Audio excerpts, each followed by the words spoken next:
तो बच्चों, स्वागत है आपका फिर से अपने चैनल में बाल जगत। जैसा कि हम लोग पढ़ रहे थे, अध्याय जो था हमारा लेसन वो 3 था, जिसमें कि उसका नाम था दिल्ली के सुल्तान। और हम लोगों ने पढ़ा दिल्ली के जो शासक रहे हैं उनके बारे में। आगे हम देख रहे हैं कि चित्र 2 और चित्र 3, यानी चित्र 2 और चित्र 3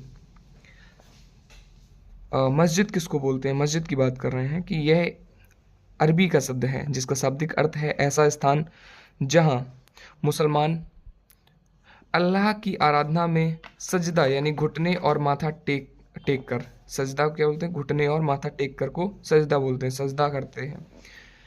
जामा मस्जिद या मस्जिद ए जामी वह मस्जिद है होती है जहां अनेक मुसलमान एकत्र होकर साथ साथ नमाज पढ़ते हैं। नमाज की रस्म के लिए सारे नमाजियों में से सबसे अधिक सम्माननीय और विद्वान पुरुष को इमाम यानी नेता, क्या इमाम के रूप में चुना जाता है। इमाम शुक्रवार को नमाज के दौरान धर्मोपदेश यानी खुतबा, धर्मोपदेश को क्या बोलते हैं, खुतबा भी देता है। नमाज के दौरान मुसलमान मक्का की तरफ मुंह करके खड़े होते हैं और भारत में मक्का पश्चिम की ओर पड़ता है।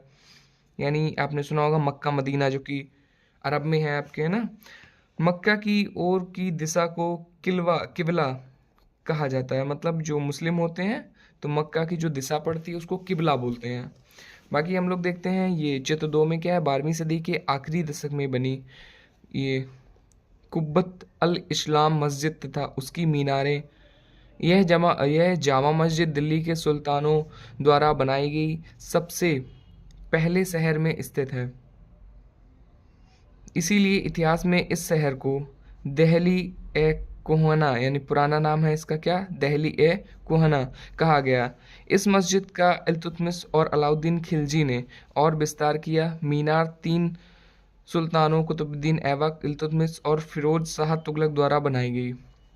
ये बेटा ये देखो, है ना। उसके बाद चित्र 3 में हम लोग देखते हैं क्या, बेगमपुरी मस्जिद। यह मोहम्मद तुगलक के राज्यकाल में दिल्ली में उसकी नई राजधानी जहां पना यानी विश्व की षड्स्थली की मुख्य मस्जिद के तौर पर बनाई गई। ये समझे। आगे हम लोग देखते हैं दिल्ली के सुल्तानों ने सारे उपमहाद्वीप के अनेक शहरों में मस्जिदें बनवाई। इससे उनके मुसलमान और इस्लाम के रक्षक होने के दावे को बल मिलता था। समान आचार संहिता और आस्था का पालन करने वाले श्रद्धालुओं के परस्पर एक समुदाय से जुड़े होंगे। चित्र 4 में हम लोग देखते हैं मोट की मस्जिद। सिकंदर लोदी के शासनकाल में यह उसके मंत्री द्वारा बनवाई गई थी। मोट की मस्जिद, है ना। जुड़े होने का बोध उत्पन्न करने में भी मस्जिदें सहायक थीं। एक समुदाय का अंग होने के बोध को प्रबल करना जरूरी था क्योंकि मुसलमान अनेक भिन्न भिन्न प्रकार की भूमियों से आते थे। आगे हम लोग देखते हैं खलजी और तुगलक वंश के अंतर्गत प्रशासन और समेकन। नज़दीक से एक नज़र क्या है इसमें, दिल्ली सल्तनत जैसे विशाल साम्राज्य के समेकन के लिए विश्वसनीय सूबेदारों तथा प्रशासकों की जरूरत थी। दिल्ली के आरंभिक सुल्तान विशेषकर इल्तुतमिश सामंतों और जमींदारों के स्थान पर अपने विशेष गुलामों को सूबेदार नियुक्त करना अधिक पसंद करते थे। इन गुलामों को फारसी में बंदगांव क्या कहते थे, बंदगांव कहा जाता था तथा इन्हें सैनिक सेवा के लिए खरीदा जाता था। उन्हें राज्य के कुछ बहुत ही महत्वपूर्ण राजनीतिक पदों पर काम करने के लिए बड़ी सावधानी से प्रशिक्षित किया जाता था। वे चूंकि पूरी तरह अपने मालिक पर निर्भर होते थे, इसीलिए सुल्तान भी विश्वास करके उन पर निर्भर हो सकते थे।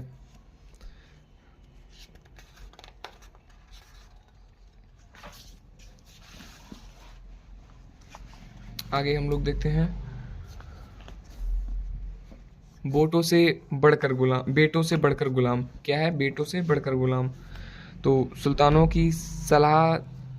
को सलाह दी जाती थी क्या, जिस गुलाम को हमने पाला पोसा और आगे बढ़ाया है उसकी हमें देखभाल करनी चाहिए, क्योंकि तकदीर अच्छी हो तभी पूरी जिंदगी में कभी कभी ही योग्य और अनुभवी गुलाम मिलता है।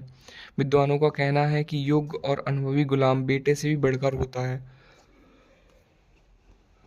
बेटा अगर देखा जाए तो पहले जैसे अभी सर्वेंट यानी नौकर वगैरह होते, ऐसे पहले गुलाम हुआ करते। गुलाम क्या करते कि वो परमानेंट अपने राजा के साथ रहा करते थे। जिसका भी गुलाम होता था वो प्रॉपर तरीके से पूरी सेवा करता था अपने मालिक की, सारी बातें मानता था।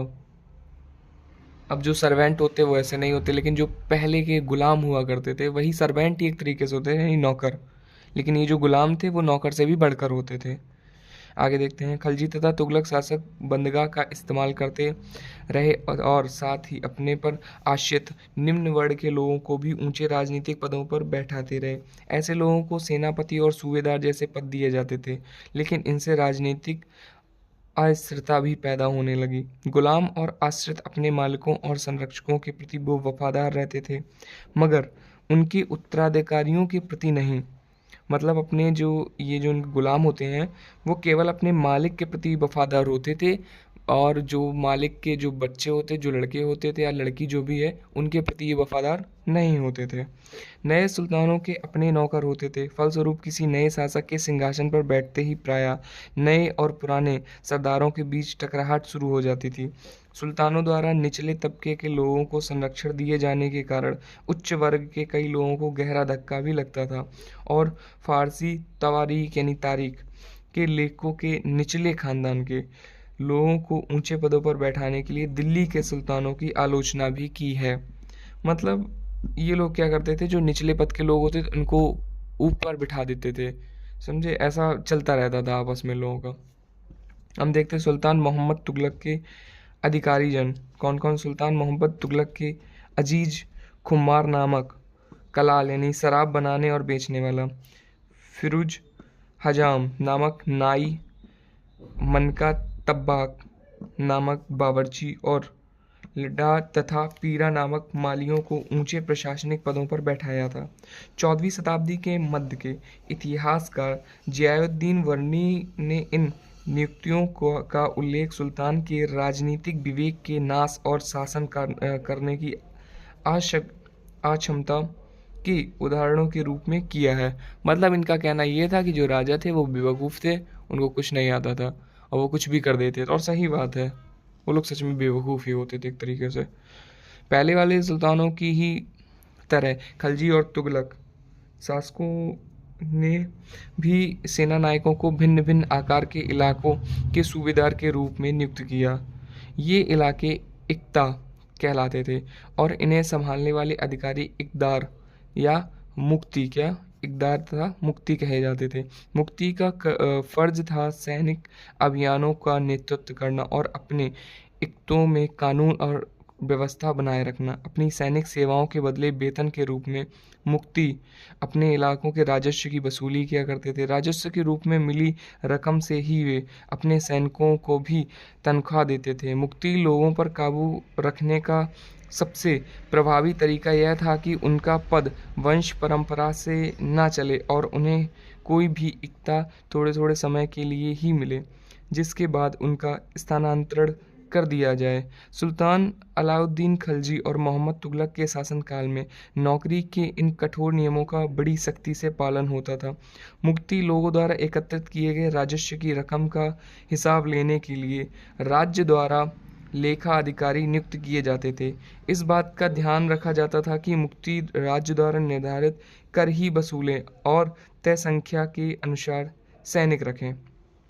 जब दिल्ली के सुल्तान शहरों से दूर आंतरिक इलाकों को भी अपने अधिकार में ले आए तो उन्होंने भूमि के स्वामी सामंतों और अमीर थे जमींदारों को भी अपनी सत्ता के आगे झुकने को बाध्य कर दिया। अलाउद्दीन खलजी के शासनकाल में भू राजस्व के निर्धारण और वसूली के कार्य को राज्य अपने नियंत्रण में ले आया। स्थानीय सामंतों से कर लगाने का अधिकार छीन लिया गया, बल्कि स्वयं उन्हें भी कर चुकाने को बाध्य किया गया। सुल्तान के प्रशासकों ने जमीन की पैमाइश की और इसका हिसाब बड़ी सावधानी से रखा। कुछ पुराने सामंत और जमींदार राजस्व के निर्धारण और वसूली अधिकारी के रूप में सल्तनत की नौकरी करने लगे।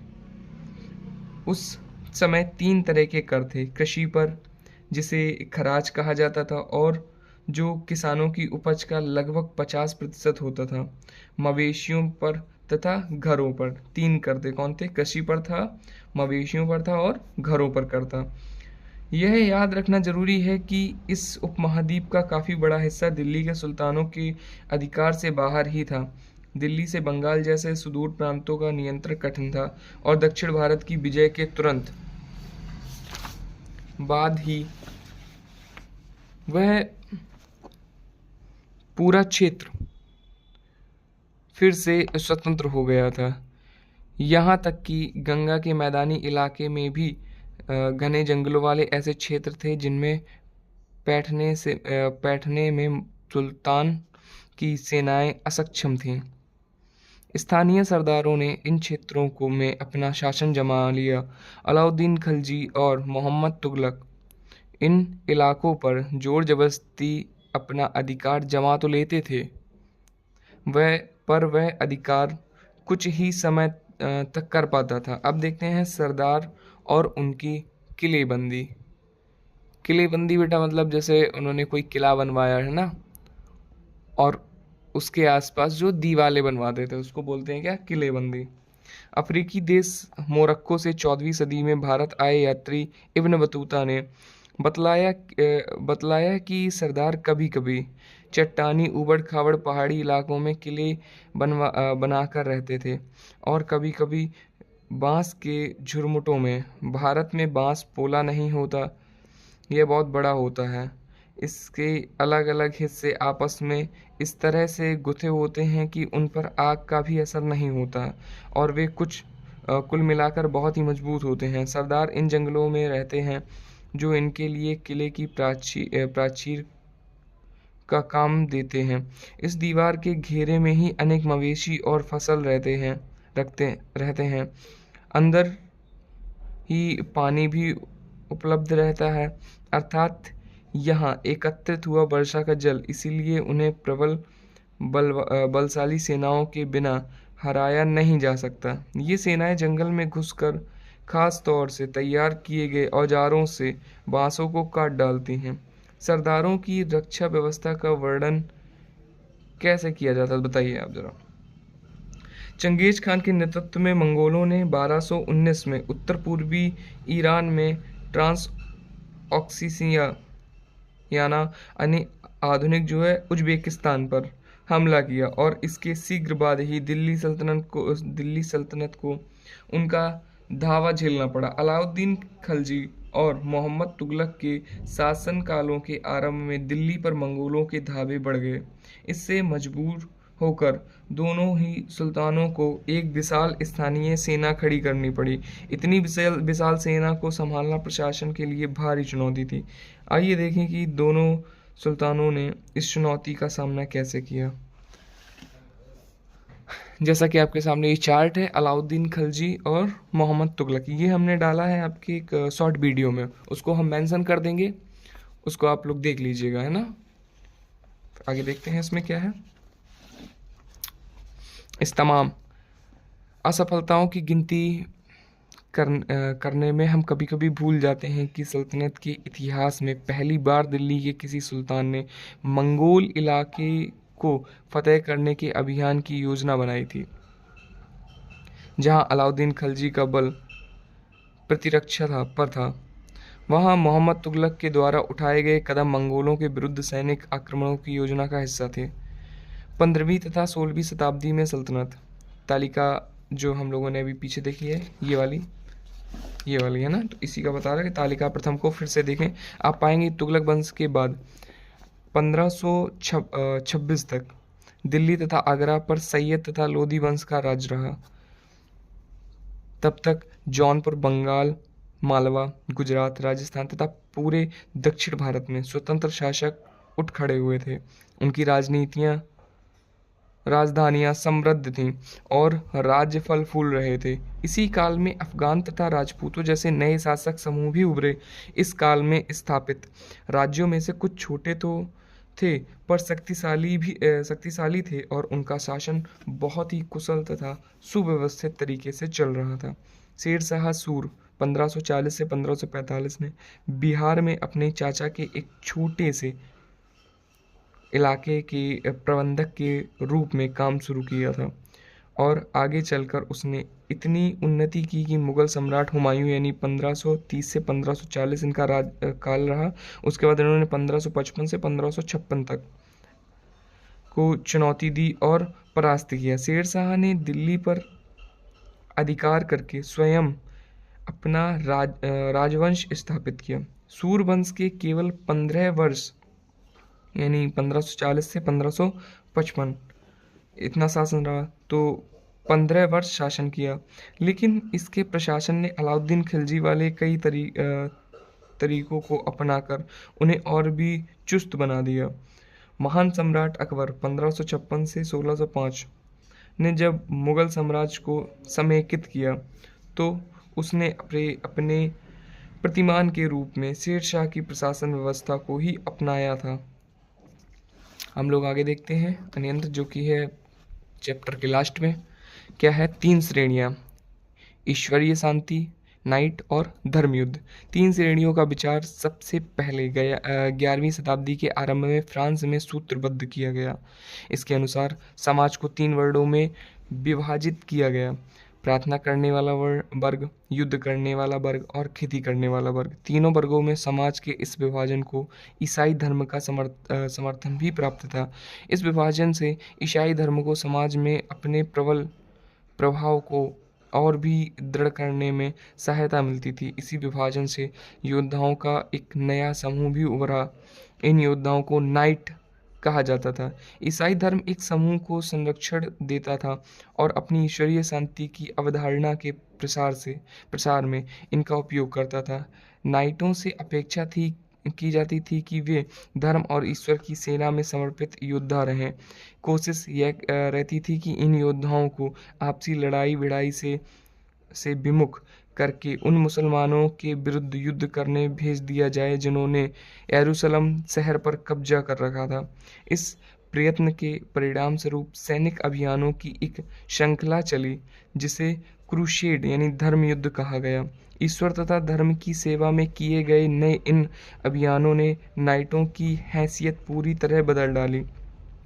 पहले इन नाइटों की गिनती कुलीनों में नहीं होती थी, मगर फ्रांस में 11वीं सदी के अंत तक और जर्मनी में उससे एक सदी बाद इन योद्धाओं के दीनहीन अतीत को भुला दिया गया था। 12वीं सदी तक को कुलीन वर्ग के लोग भी नाइट कहलाना चाहने लगे थे। अब जो कि आपने देखा चैप्टर 3 हमारी उसकी थ्योरी ख़त्म हो गई। अब हमारा बचा है क्वेश्चन आंसर, जो कि हम आपको करवाएंगे नेक्स्ट वीडियो में। ठीक है, तब तक के लिए आप वीडियो को लाइक कर दीजिए, कमेंट करिए और चैनल को सब्सक्राइब करिए।